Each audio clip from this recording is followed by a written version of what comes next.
Assalamualaikum warahmatullahi wabarakatuh. Halo guys, perkenalkan, nama saya Nadara Fadila, NIM 19501244004. Saya dari Pendidikan Teknik Elektro, jurusan Pendidikan Teknik Elektro, Fakultas Teknik Universitas Negeri Yogyakarta. Di sini, saya akan menjelaskan tentang model manajemen usaha kecil dan mikro di wilayah Kabupaten Cilacap.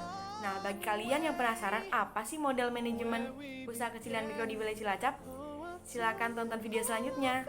Selamat menyaksikan. Oke, bismillahirrahmanirrahim. Assalamualaikum warahmatullahi wabarakatuh.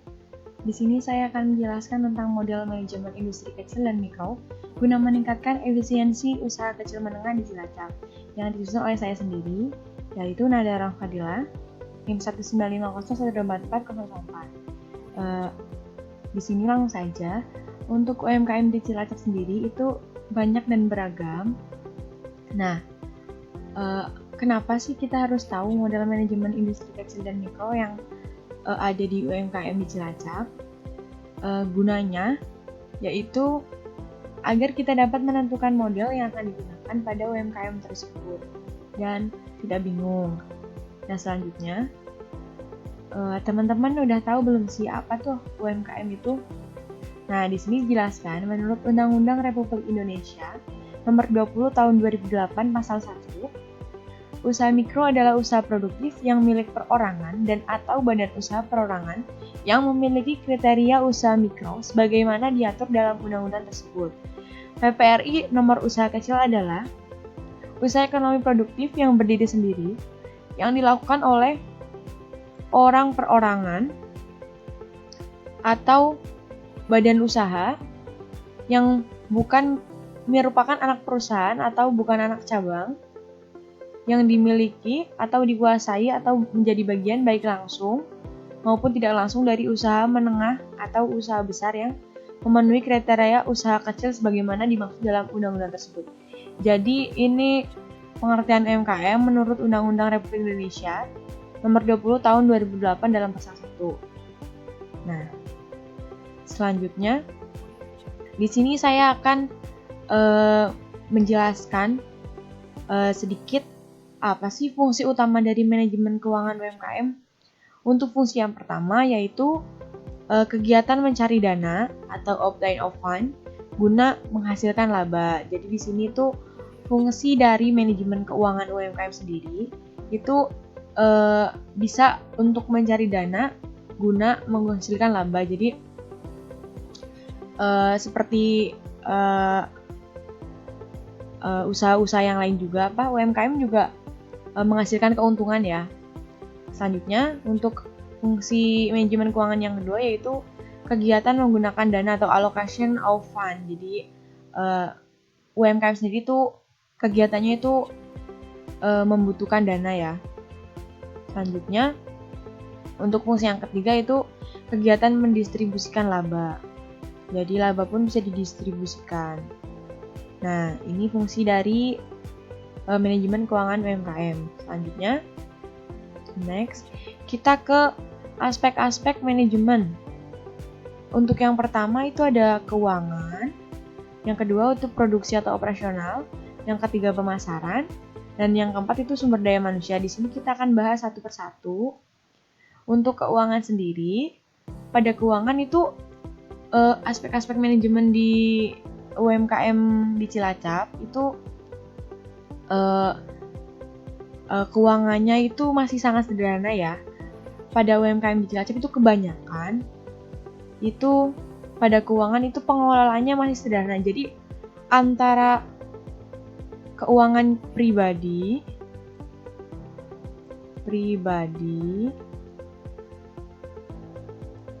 dan keuangan usaha itu biasanya dicampur. Jadi tuh keuangan di UMKM di Cilacap tuh keseringnya tuh dia tuh tidak dipisah seharusnya. Lebih baiknya itu usaha sendiri dan uang pribadi itu sendiri. Jadi kita tahu berapa keuntungan kita, berapa kerugian kita gitu. Nah, untuk aspek manajemen yang kedua itu ada produksi atau operasional. Nah, pada produksi atau operasional itu di UMKM di Cilacap itu masih banyak kendala. Nah, untuk di sini tuh kendalanya biasanya di teknologi dan teknisnya. Jadi untuk produksi tuh biasanya harga barang produksi melambung tinggi, namun untuk harga jualnya itu bisa rendah karena daya belinya pun rendah. Jadi walaupun harga jualnya tinggi, namun jika pemasarannya sedikit, untuk pembelinya itu sedikit, itu jadi harga jualnya rendah. Jadi untuk produksi atau operasional itu juga masih belum maksimal. Selanjutnya yang ketiga ada pemasaran. Pada pemasaran itu di UMKM di Cilacap itu banyak kendalanya ya. Soalnya tuh pada pemasarannya itu masih lingkup yang kecil. Jadi belum lingkup yang gede seharusnya. Pada pemasaran itu ditingkatkan lagi. Jika kita mempunyai produk UMKM, itu sebaiknya kita memanfaatkan teknologi karena sekarang itu sudah 4.0. Nah, selanjutnya untuk sumber daya manusianya. Karena kebanyakan di Cilacap, pegawai UMKM-nya itu masih banyak yang berpendidikan rendah, jadi untuk kreativitas pun terbatas. Next, kita ke faktor yang diperlukan agar usaha yang diciptakan itu menuai kesuksesan. Untuk yang pertama itu ada scanning terhadap lingkungan usaha. Selanjutnya untuk kondisi dan praktik itu di mana tempat usaha melakukan pengumpulan pengetahuan dan informasi itu mengenai tempat usaha yang lain. Jadi kita bisa membandingkan ya kekurangan dan kelebihan usaha kita dibanding usaha yang lain. Selanjutnya untuk operasional pesaing. Selanjutnya faktor yang diperlukan agar usaha kita sukses itu memasukkan knowledge agar dapat menjadi aset masa depan. Selanjutnya budaya dari perusahaan berdasarkan knowledge dan butuh untuk mengelola aset knowledge. Selanjutnya permasalahan apa saja sih yang dihadapi UMKM Cilacap? Misalnya tuh UMKM Cilacap tuh banyak yang nggak berkembang gitu loh, kayak di situ-situ aja. Jadi kita bisa dari internet pun saya dapatkan itu yang pertama permasalahannya yaitu adanya permasalahan modal, sumber daya manusia, kurangnya pengembangan produk, bentuk badan hukum yang non formal. Dan untuk yang kedua itu adanya penetrasi dan pengenalan pasar ekspor yang belum maksimal. Jadi untuk pengeksporan atau yang kejualnya ke distribusinya itu belum maksimal. Selanjutnya untuk yang ketiga itu ada permasalahan keuangan dan keterbatasan dalam kewirausahaan. Jadi di sini keuangannya pun belum bisa dikatakan dikelola dengan baik ya. Soalnya untuk keuangan sendiri tuh banyak dari pelaku UMKM itu uang pribadi dan usaha itu dicampur. Jadi keuangannya belum maksimal dan itu keterbatasan dalam kewirausahaan. Banyak yang belum paham apa itu kewirausahaan. Selanjutnya, nah di sini kita bisa lihat ya, penentuan model itu dilakukan itu bersifat deskriptif dan eksploratif. Nah contohnya ada beberapa pelaku UMKM yang ada dari Cilacap yang menghasilkan produk khas. Misalnya tuh kayak sale pisang, kerupuk tenggiri, lanting gitu. Itu tuh banyak yang belum dikembangkan. Sebenarnya jika dari UMKM di Cilacap itu mengembangkan usaha industri kecil dan mikronya itu dikembangkan, kayak lanting gitu di mix, misal sale pisang rasa apa gitu ya, misal rasa coklat apa lanting rasa apa gitu kan, kalau misal dikembangkan akan pembelinya juga daya jualnya juga akan naik gitu. Selanjutnya, nah bagaimana sih cara mengevaluasi UMKM di Cilacap sendiri? Kita tuh bisa dengan cara menganalisis SWOT. Kayak kita tahu kekuatan dan kelemahannya, itu kita cari. Serta kita harus tahu ancaman dan peluangnya untuk membandingkan UMKM kita dengan UMKM yang lainnya.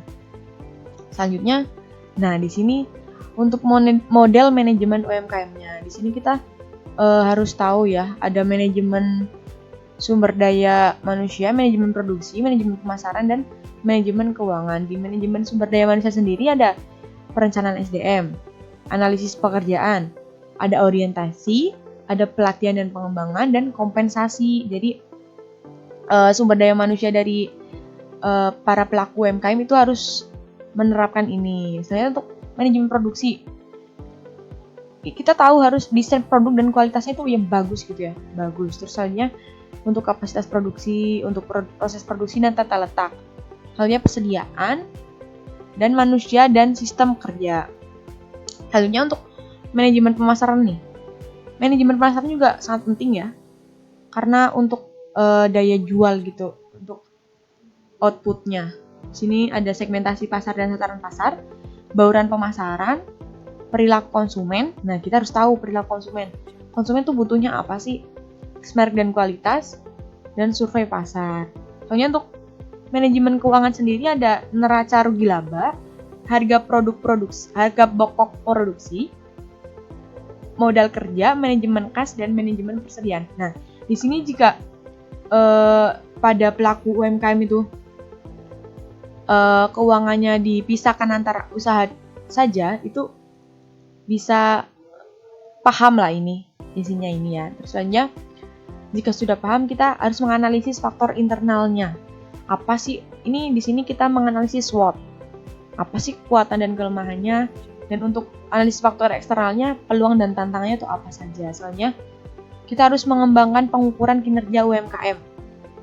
Ada omset usaha, kepuasan konsumen, kepuasan kerja, distribusi produk, efisiensi dan efektivitas produksi. Dan kita harus bisa mengimplementasikan nih. Selanjutnya setelah diimplementasikan, kita harus ukur kinerjanya. Dan kita balik lagi ke sini. Nah, di sini tuh sangat penting ya jika kita sudah paham model manajemen UMKM. Insya Allah itu kedepannya akan jauh lebih gampang, akan bersinar. Selanjutnya, untuk aspek-aspek manajemen perusahaan itu digunakan untuk penilaian efisiensi dan efektivitas produksi, yaitu manajemen produksi, manajemen keuangan, manajemen sumber daya manusia, dan manajemen pemasaran.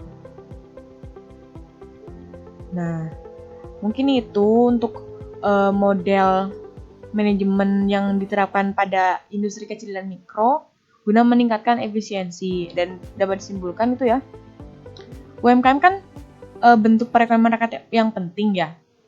Jadi kita tuh harus mengembangkan lebih jauh gitu agar perekonomian Indonesia pun stabil.